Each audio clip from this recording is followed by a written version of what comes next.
All right, let's talk Spanish.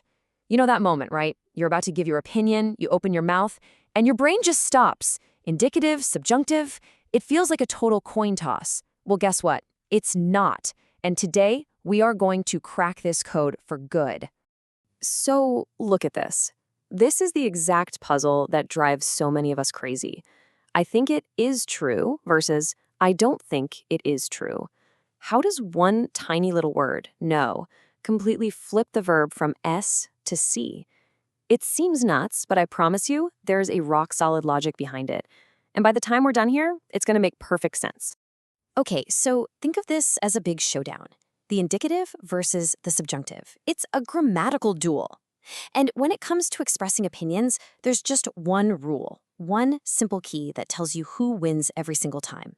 And yep, we're about to spill the secret.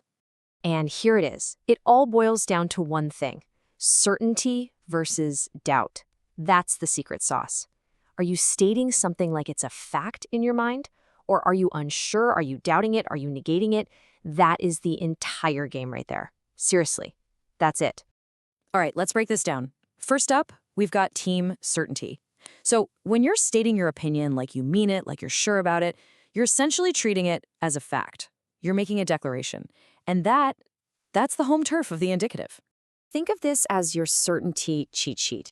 Whenever you use phrases like creer que, pensar que, or es evidente que, you're basically telling the listener, hey, from my point of view, this is a fact. You're planting your flag in the ground. And in Spanish grammar, that flag is the indicative. Every single time. And here's a perfect example. Creo que tiene razón. I think he is right. The verb here is tiene, which is present indicative. Why? Well, because you're affirming it. You're certain. There's no doubt in your statement, so there's no need for the subjunctive. It's really that straightforward. Okay, so that's certainty. But what happens when we flip that switch?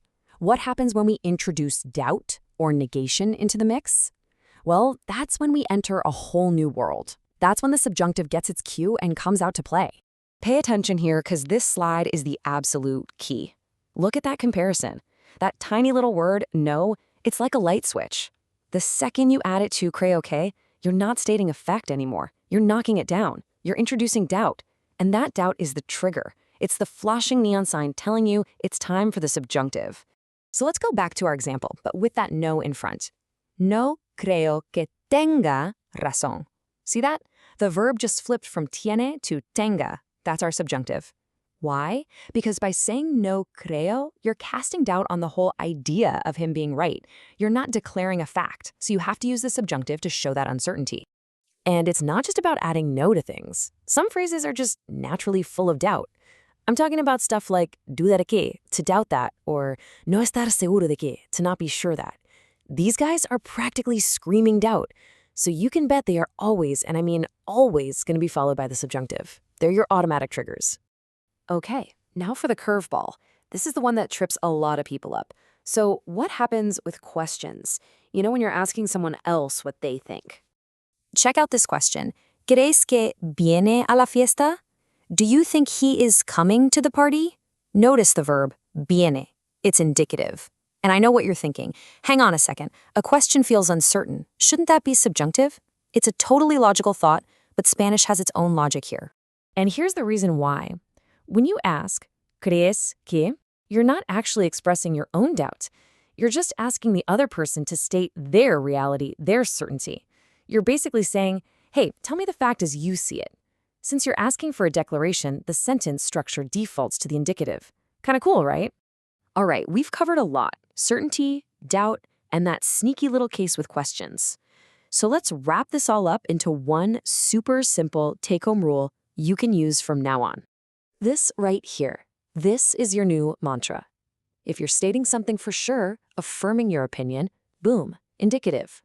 If you're expressing doubt or saying no to an opinion, boom, subjunctive. That's it. Certainty versus doubt. That one filter is the key to this entire puzzle. So there you have it. You've just nailed one of the most fundamental rules for opinions in Spanish. So the real question now is, what's next? You've just tackled a huge piece of the subjunctive puzzle. What other parts of it are you ready to master now? Because honestly, you just showed you've got what it takes.